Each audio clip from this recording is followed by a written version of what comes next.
Hi everyone, welcome back to yet another episode. We're so glad to have you here. Join us. Last week we had an amazing episode with one of the blockchain builders within the ecosystem, and we had such a great conversation. If you haven't watched it, please go back and watch. If you're curious about what it takes to build in the space, how is it? Please go back, watch that video as we kickstart our episode today. So, our episode today, we're joined by Mr. Wesley, who is the country manager for Bitmarkets. So, Bitmarkets is one of the crypto exchanges in the globe. He will tell us more about that. And beyond his title, Wesley is part of the new wave of African leaders who are shaping how people understand, interact, and build within the blockchain and crypto space. Ladies and gentlemen, without further ado, help me welcome Mr. Wesley to the studio. Oh, thank you, Faith. Thank you for putting me into SokoChain, and I'm looking forward to engage more in the show. You're welcome, Wes. So, tell us, Wesley, how are you today? I'm good. Apart from the upcoming rain and the weather, which I'm not having a problem with, I'm good. Trying to engage adoption of this business or this industry. I'm doing well. As far as I can say is that we are still engaging in the crypto industry, trying to take it one step at a time, trying to take it one person at a time, one beginner at a time, trying to develop this adoption and see how far we can go with it. That's really good. And speaking of adoption, we recently received very good news in regards to crypto regulations. Yeah. And if you can just tell me a little bit about it from your perspective, what are your thoughts? Well, my thought is that Kenya is turning into a new era. This is something which has already been accepted. And with this unfolding, the ripple effect of that is that African countries are now engaging the crypto industry market and trying to find ways to be able to put regulation. So the regulation is a turning point for the industry here. It now brings the confidence and the energy and synergy that we can be able now to engage the market and go to the farthest parts of Kenya and be able to continue that and enable people and actually use blockchain technology to be able to overcome any complexities we are going through, and also just learning and finding out new ways of financial literacy. So, 100%. And if you can I've seen for you guys, you're very big on crypto education. I've been seeing this online and how you engage with your community. And if you can just tell us what's the impact that education has when it comes to Bitcoin and crypto in general when it comes to adoption. So the impact is basically firsthand, For someone to actually understand this, we already have experienced the negative impact of not having the education in the first place. And the impact of that is the scams, the rug pulls, and people also just not be able to mismanage their finances or not understanding what they're doing in the first place.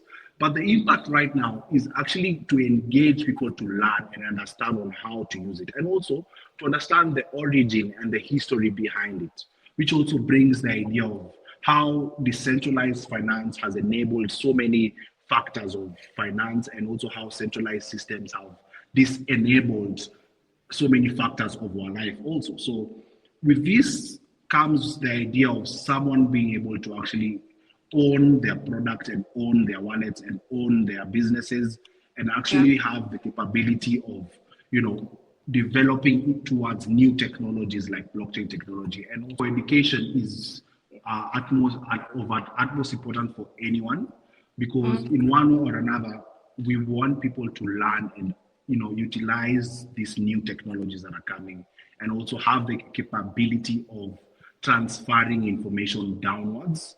Meanwhile, trying to teach the people who already exist in the world. For example, we can say, the millennials or baby boomers do not really understand this product. And they would have had that opportunity to actually learn it earlier, but the resources were not there. We accept that. But now, since the resources are there, the infrastructure is now there. They can be able now to learn and be able to actually, resolve and find out what they can do in this space. That's very interesting that you've mentioned the fact that we have accessibility now, and it's through platforms like this where people can be able to find educational content, as well as also Bitmarkets. And I saw that Bitmarkets also has Bitmarkets Academy, which is also a good thing because people can be able to get educated from from such a platform. So the excuse is no longer information. The information is there. People just need to be directed to where the information is, which is a very good thing. And kudos to you guys. You guys are doing a very good job online. So guys, check Bitmarkets on their social media platforms. They really do amazing, engaging content. Yeah, so I'm sure some people are now wondering, we've introduced this guy as the country manager for Bitmarkets in Kenya, and they're wondering how you even started in this journey of blockchain and crypto. So take us through your journey, how you started, when you even started, when you first heard of the word crypto. Did the first thing that came to your mind, was it's a scam, or this is a no-go zone, or you literally just dived into it? Take us through. It's a very interesting journey, and it's not interesting in terms of being unique. It's interesting that it is also something that someone else might have also experienced. Yeah. Well, I learned about crypto as far back as 2015 or 2014. But I knew there's something called crypto, and also a friend of mine told me they have cryptos and this kind of things, but it wasn't something that I was really interested in because I did not understand it. But since I grew up, and also after finishing school and uni, I was also very focused in my own personal business and entrepreneurship because I was not really looking forward to be employed. Yeah. And it's very interesting that my first employment opportunity or chance that I took was actually working for Bitmarkets. So within that point, I was like, you know what, I need to find other ways or experience employment. And I started at Bitmarkets as far as 2023, 2022, actually 2022 December, then 2023 is when I officially started. Yeah. And with that came the factor of being able to learn while I'm in the business and doing the sales in part of the business and understanding the complexities, trying to learn what clients do not have in terms of Kenyan markets, what clients expect from exchanges in terms of, trying to make profits or trying to manage risks, and also the business standpoint of how they approach the business here in Africa. So initially is that I just started normally working in Bitmarkets as a salesperson, and slowly learned, and I was able to actually be that confident in the office that I was able to give direct feedback to my superiors, and also as far as I can go do significant research that will actually help navigate Bitmarkets operations in the right path. And with one way or another, that brought the idea of me being a team leader, and from that I grew up myself from that and got myself a chance to actually be the country manager, and that's how I am the country manager right now. That's a really good journey, and just seeing the gradual process of where you starting as a sales rep to where you are right now as a country. You had started your entrepreneurship journey, Bitmarkets being the place where you started, if I can deem it as formal employment, and you getting into this space and understanding that this is where I really want to grow in terms of my career. What was that moment? Was it a one moment? Is it a couple of moments that have really cemented and rubber stamped that this is actually where you want to be?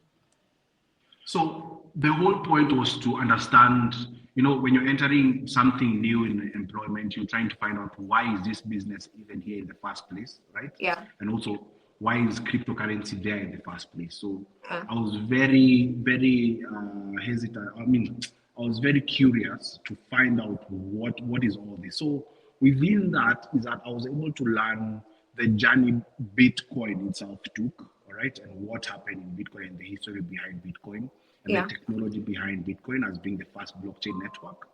Yeah. And with that brought a lot of understanding of trying to be able to, make finance as a sovereign thing. Because what I enabled is that I was able to understand how central banks work and also how this decentralized finance or DeFi works. So within that, that was something that blew up in my mind. I was like, this is a very interesting thing that I think people in Africa will be able to make use of, because Africa is actually one of the most biggest regions where we are mostly affected with inflation, right? So Yeah. within that, I understood that we can be able to accommodate products like Bitcoin to be able to, manage our wealth and make sure our wealth does not really go down using the worldwide ecosystems. So another thing was, working 1 year after 1 year there is basically me saying I saw the price of coins at an unmanageable price. For Yeah. example, when I started working in Bitmarkets, the price of Bitcoin was $19,000, right? And Yeah. in 1 year, it reached $40,000. And I was like, wait, there's people making money somewhere outside Africa or outside Kenya. And Yeah. people are just walking and driving lavish cars, and people are also suffering here who are not able to learn and use this tool to be able to develop their wealth. Yeah. And I took it upon myself to try as much as possible. Any client who passes through me, to let them understand the philosophy behind cryptocurrency, that Yeah. it is a risky investment, but also it is an investment that is worth 5% of your whole investments. Right? 100%. It, Yeah. it is something that I will recommend to each and every single person in this country to at least have as part of their investment portfolios. Yeah. Then also another thing is that the adoption rate, of this whole industry is still very low, Yeah. It is. right? It Yeah. is still very low. The adoption rate for the whole world is not even more than 6%, and for Kenya, it's not even more than 10%. And I'm looking, how many people do we have all around the world? 8 billion people, and Yeah. we're talking about 5% adoption only. So that means we still have a long way to cover, and there's still a long way to be able to, generate as much as you can or learn as much as you can. Yeah. And with that brought the passion behind this business. And, since I'm already in the business and I'm already in a company like Bitmarkets, I'm also pushing my agenda to be able to help with as many people as possible who are green or beginners to actually start and Yeah. have the confidence to continue and build from there. That's a very great initiative. People need to understand where we are at in terms of Bitcoin and crypto adoption in general, and to just put it into context for people to understand using something that we use every day, which is the internet, is that Yeah. the level of adoption that we're in right now is Yeah. similar to the level of internet adoption back in 1991. Precisely. And there's a whole generation that has come after. Imagine people who were born in 2000 who are 25. They didn't like, that's a whole generation. Most Gen Z people don't even understand like where we are right now. And when people understand that, it creates the room, because people have this perception that, oh, I'm already too late into the space, and we need to Yeah. make people aware that you're not late. If anything, getting into the space right now, you're early. Fine, there are those Yeah. people Yeah. who got in 2010, and kudos to them. And it's because of them that the adoption has been pushed gradually to where we are. But Yeah. also, this time, it's also the right time. Now that we're starting to see institutions opening up to it, even having regulations, that is gonna now create another level of adoption, because there are people who are very skeptical getting into spaces. But the moment you hear that this particular industry is regulated by the CBK, it's regulated by CMA, it gives you Yeah. credibility. You know that when you put your money here, Yeah. it's safe, as opposed to how we were operating in the gray area. That Well, telling people, that is true. That is yeah, true because You see, the whole journey of how from 2010 and how it has developed into now is that gray area was where ignorance was more, principled, Yeah. because people were ignoring the education part of it. All Yeah. right. And since people are ignoring the part of it, what we can only say is that we should be still happy that these same people from 2010 are still trying to push their agendas till date, right? 100%. Yeah. And with that brings now the purpose and the idea of having leaders like me and people like you trying to be able to stimulate and help people understand that, hey, this is now the calling point for us. This is now the chance for you to capture it. Whether Yeah. you want it or not, we are going to continue and it's going to develop by the end of the day. 100%. And the good thing is that we are seeing the growth. We are seeing new people coming into the space. And to just pinpoint that is that back in the day when you attended crypto events within Nairobi, you will see familiar faces to a point where it's like it became monotonous. It became like a hangout because you're Yeah, gonna meet so and so, you're gonna meet so and so. But right yeah, now, you go to a crypto event, you'll have to, look for someone yeah, 'cause there are so many people, which is a very good thing. And it's very commendable for communities that are bringing in new people and pushing for education because there are so many communities out yeah. here that are pushing for crypto education. So That's true. we know crypto, the industry itself, to be an industry that has so many trends that are coming up every other time. There are so many projects coming up every other time. You, as Wesley, how do you keep yourself grounded within such a versatile space? Well, the main thing that I think I cement myself in what I'm doing is to just keep the same agenda that I've been always saying. Is that you see, despite also having competitors, large competitors, and these kind of things, what Yeah. is essential for us is to focus on adoption because we already know that people are not aware or do Yeah. not know about how to open a portfolio or do not know how to trade and this kind of things. So the whole point is to be able to make every aspect of this simple and understandable, and at the same time trying to be able to motivate them to actually take some responsibility of their own pocket, right? Yeah. And also that comes with the idea of letting a client know that there is already risk in this market. But if there is risk in this market, what do? You do A, B, C, D. Risk management, be always checking. You see, normally I tell people this, yeah? Yeah. Every day when you wake up, the first thing what people normally do, what do? They check their phone, right? Yeah. So people think, or maybe the notion of forex and this kind of people think trading requires you to stay glued on the screen. Well, for crypto, they have to understand that you can easily just keep track of coins or prices of coins that you've been able to buy on a daily basis, so that you know the best times to sell and the best times to buy, right? And Yeah. and in that case is that since you're not capable of predicting that, we will be able to teach you some small fundamentals that will help you learn and understand if Trump does this is how the market is gonna be. If something happens in maybe some war in Ukraine, this is how it's going to affect the market. And with Yeah. that, they'll be able to fundamentally guide themselves and guide the portfolios to win each and every time.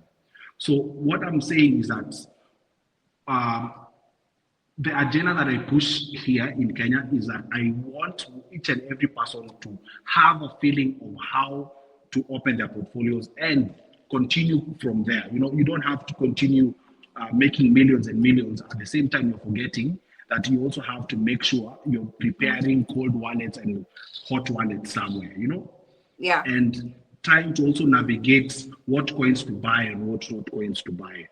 And sometimes I also say, invest with money that you're also willing to lose, right? 100%. Yeah. Don't come into the market expecting to make millions by next week or next month, right? But Yeah. also have the focus of developing wealth that's going to help you in the matter of 10 years or 20 years coming forward. 100%. People need to understand that investing in crypto is not a get rich quick scheme. That does not exist. If anything, you will learn patience, and you'll be character developed if you come with that. Yeah, and by the same time, even if there's that, risk that you're showing, it's also to remind them, I do not want to scare you. Let us not scare them. Because in one or another, we have to tell you that, but also tell you that in cryptocurrency is where you can make more profits than in any stocks. You can make more profits than, buying shares, right? Because the fact that it is risky, we don't say that it is so risky that you're going to lose money. It is also so risky that you're going to also get larger profit margins compared to any other investments. Yeah, it's the rule of high risk, high return. It It goes both ways. You can equally lose money, you can equally make money. And if you can just give us a clarification of what really pushes that volatility and that risk for it to have very high, very extremes. Like if it's very high, it's a very high extreme. If it's very low, it's very low extreme, as compared to other assets like stocks or even Forex in this case. What gives crypto that difference? Well, in terms of the technical part, I won't rely on that, but I'm going to be very simple, since I'm also talking about making it simple, is to already accept that there was already people in the market in the beginning who tried to engage education or knowledge and give information outside there. And we ignored it. And these people are now the majority, let's say, shareholders or stakeholders, or rather majority people, the people who have taken most of these supplies in terms of what blockchain we're talking about, right? Yeah. And also governments at the same time. So with that comes the idea of that if you are a big shareholder of a certain commodity, let's say Bitcoin, right? Yeah. You can, it is obvious that you can efficiently affect the market. 100%. Right? Yeah. It is already obvious, because if I have, for example, if I have to share one cake, all right, with 50 million people, right? And at the same time, in this cake, I can easily take a quarter, which is also big. All right? Yeah. It means I can definitely navigate or influence the price of this commodity if I decide to sell or if I decide to buy more, right? And then now we're already now seeing the global impact in terms of politics entering now. Yeah. Why? Because now, apart from individuals who are capable of accommodating as much shares as possible, right? It is now we're seeing governments actually fight in between who is the biggest shareholder in Bitcoin, in Ethereum, and these kind of things, right? Yeah, and that now brings the whole idea about the Federal Reserve, about is gold much more important, how is gold being treated, and you see if there is a war between USA and China, it definitely affects markets and also affects, some sense of economic value of things, right? Yeah. And with that also, it influences the stock market as well as influencing the crypto market, right? Yeah. That's true. So what we initially can say is that the reason why this is happening is that there was already people, right, who are ahead of us. Yeah. But by the end of the day, we can't say that we are late also, but we can also influence ourselves to also be part of that share so that we can influence the market price of these commodities, right? Because even if one person holds this specific amount of coins, maybe also we are, someone else is trying to compete with that person. So there's also competition inside the market, right? And there's also ways on how to, store value for this, because there's some people who are just storing it, right? Yeah, but other people are doing it. And other people are doing it for investment. So there's all kinds of players inside the market who affect the market. But the whole essence of why people should understand the value will keep on going up is that history has shown us. Okay? Yeah. Since it started, nowhere we are seeing the price of Bitcoin going back to zero. In terms of how the market is moving, is that we definitely are having now a different kind of cycle on volatility compared to before. Because before, maybe for Bitcoin, we were used to following the Bitcoin halving frequency and what used to happen after and before the Bitcoin halving. Now it's all different. So it's also a matter of us learning and to be able to navigate and help people and guide them on the right path. 100%. And it's also part of adoption and part of evolution into the Bitcoin ecosystem. The fact that now Bitcoin is being affected not only by the whales, but also by macroeconomic news, like what we saw a couple of weeks ago with the tariffs in China. So we've integrated into the ecosystem fully, such that major news like that are shaking up the industry, which in my opinion is a good thing. It shows that we are adopting, and there's a lot more in terms of the integration into the economies. So Wes, from your experience, what would you say makes Africa a unique place when it comes to crypto and blockchain adoption and also innovation that we're seeing? Well, number one, it is necessity. Do you think, maybe I can ask you, Faith, do you think cryptocurrency is necessary for Africans? Yes or no? 100%. It's 100% That's the first. necessary. That's first, okay? Second thing, it is now, if it's necessary, how do we creatively tap into this market? Why? Because you remember we talked about, how the Western markets and African markets are two different entities. Why? Because Western markets sort of have identical operations or systems, right? Meanwhile, in Africa, you might think everything is identical, but it's not, because we are broken into regions where maybe in East Africa region, things might be identical, which I can say West Africa is different, South Africa and North Sub-Saharan is different.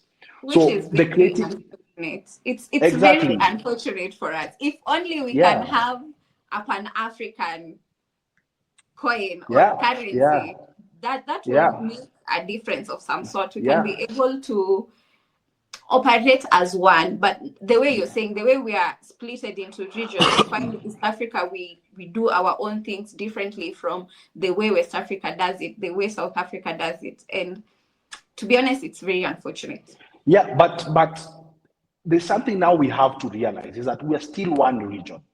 All right? Yeah. We are still one region with the same economic issues, with the same inflationary issues, with the same, let's say, central bank policies, right? Yeah. But what we have to understand is that Africans find themselves being more creative, and also the operations that work best in Africa are the creative ones. Why? Because we rely on innovation, because we know we are different regions. So creativity is what brings us close together. All right.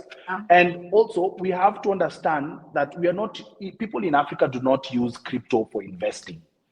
We are solving it also to solve real economic issues, and social challenges. For example, if someone is living in Congo or Sudan, right? And by the end of the day, wars erupt and you have to move around. You have to leave your home and move. Why? Then you come and bring the importance of using cryptocurrencies. That if someone stored their value of money in cryptocurrency, it means they're flexible to move to another country and settle down and start over their lives, right? Yeah. And also that agency is the one that brings innovation in technology, especially here in Africa, okay? So also another thing is that we need to speak the language of Africans. 100%. That's I 100% agree. Yeah, we need not about the code and the charts and it's basically just about the language of Africans, especially here in Bitmarkets. We engage clients in a way that it's not also a matter of being rich, right? It's a matter of getting these people understand, how do you compare Bitcoin and buying a shamba somewhere or buying a farm, right? And how do you compare that in cryptocurrency or buying land? Because that is one of the most traditional ways on how Africans invest their money, right? Yeah. And with this, you're able to help them by telling stories, giving them that solutions that touch real life, okay? Mm-hmm. And helping them, efficiently send money to people or businesses, because that's how we want to be able to efficiently send money, saving money securely in a secure manner, and also Yeah. building a business which can thrive beyond, the borders that we already have established here in Africa. You understand? Yeah, I And with understand. that is that we also see that demographic of young people in Africa is so huge. Yeah. It's so huge. And we have to advise these young people by the end of the day that they need to be curious about blockchain. They need to start small, they need to stay curious and also get involved, sort of be involved, find out what you can be, and also try to be an expert. And also, that's the best way to be able to learn to participate and create adoption going forward. I agree with you. And you brought out two very important points. And one of it is relatability, making crypto and blockchain very relatable, away from the code, away from the math, away from the jargon, making it relatable. And the other part you've said is storytelling, because Africans were rooted on storytelling. It's how we used to pass. It's how we used to pass information, how we used to receive information, how people used to communicate back in the day after long days of work. They will just sit down around the fire and share stories. And these are some of the stories that have been passed down through from generation to generation. And even right now it's about meeting people where they are. Like, how can we, and you've used a very interesting point of using relatable terms such as shambas. We know the best way for, in terms of advice, people being advised on how to invest, people are usually told, oh, buy land somewhere, it will appreciate in value, or invest in something, put money in a Soko or something like that. So if we can be able to tie those two, and the same way somebody is buying land and using it as a store of value, because that's a store of, like, you've stored your value on that particular land, hoping that it will appreciate, then sell it after a period of time. Yeah, Relating but that also, sorry for cutting you, but also not forgetting that also buying land is also as risky as buying Bitcoin. 100%. Yeah. So they will be able to understand that. Yeah. Yeah, 100%. And also part of that storytelling and relatability, even with the whole, now bringing in the aspect of the technology itself, which is blockchain, and how it can help people be able to be on a safe space. If only we can be able to use to implement blockchain on the systems that we're using in terms of land and other areas that we interact with and we usually have issues with. That is a point of education and bringing people to understand that you bought this land, it had issues because there were 10 people holding the title deed. But if the land registry will use blockchain technology, then you wouldn't find you wouldn't find yourself having issues because you're 5 of you or 10 of you holding this particular title for this property. So it's bringing out information in a way that people can understand, addressing the issues, the pain points people are really going through. And those are two very important points that you've raised. And I really hope that as time goes by with the content and now with adoption growing gradually, people can start to understand these things and be open-minded to them and not look at it from the point of it being a scam or just some technology that it's just a bubble and the bubble will burst and the hype will phase out. That this is something that is actually here and it's actually here to stay. And if you can just tell us at Bitmarkets, what are some of the things that you guys implement in terms of storytelling and relatability, more so here in Kenya?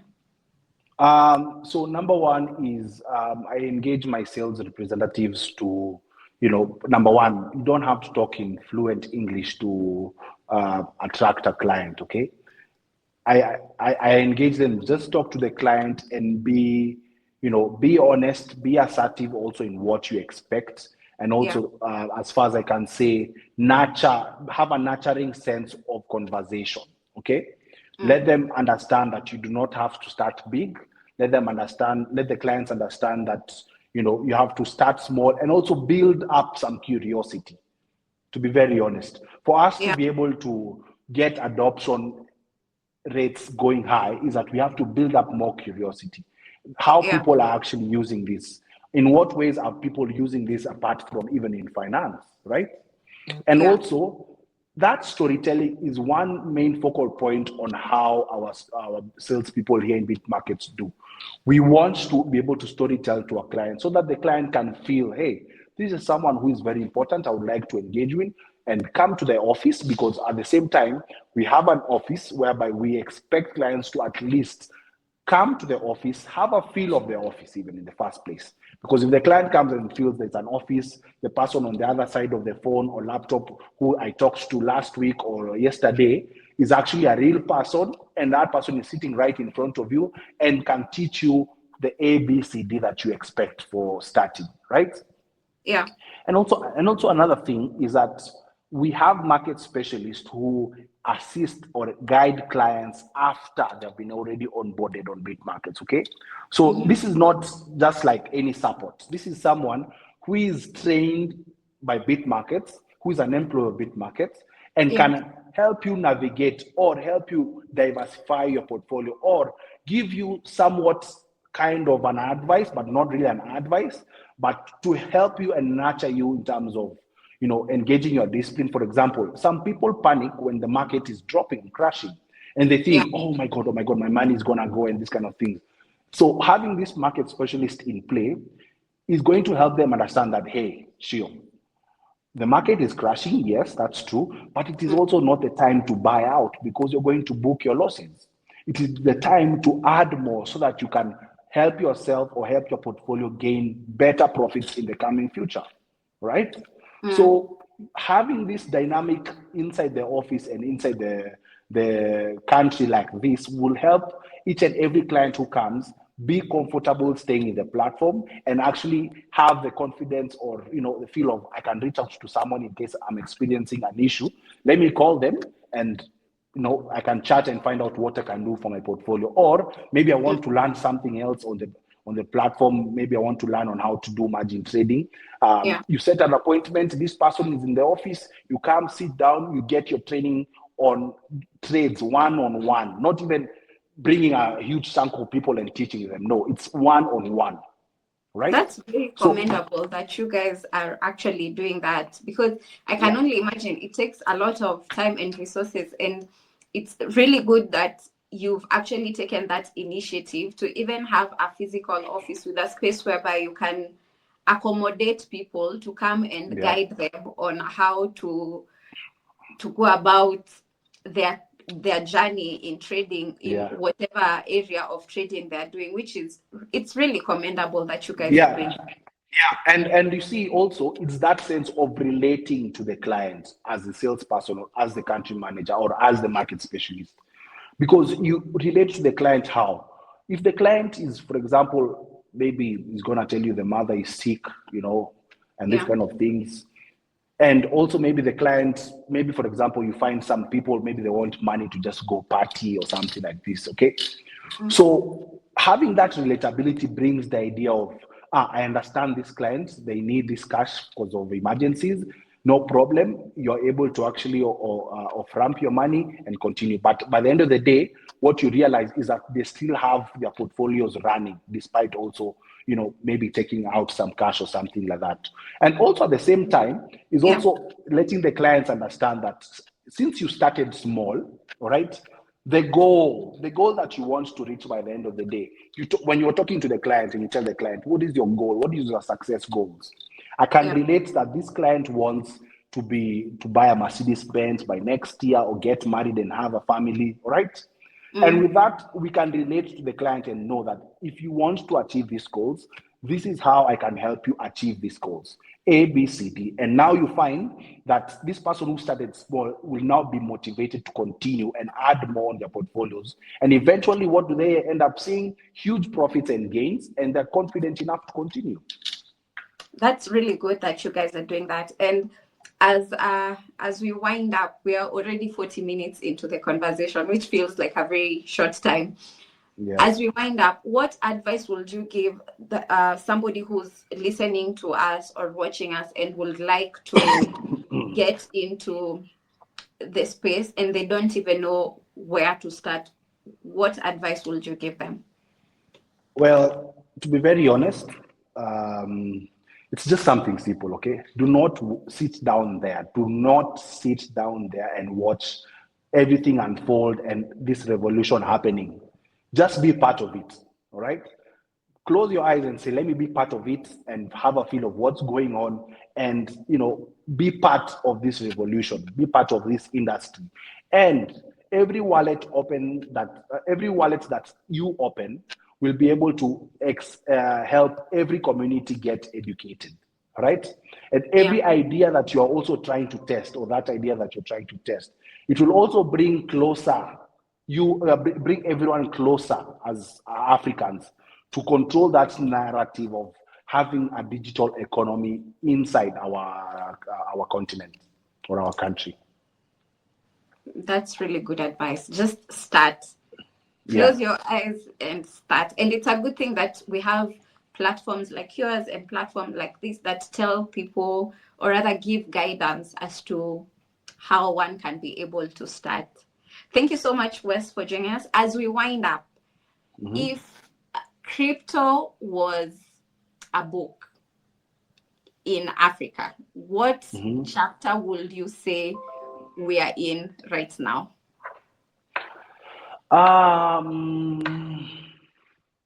We're still in the first chapter. We are fairly still in the first chapter because we still see the adoption rate still low, okay?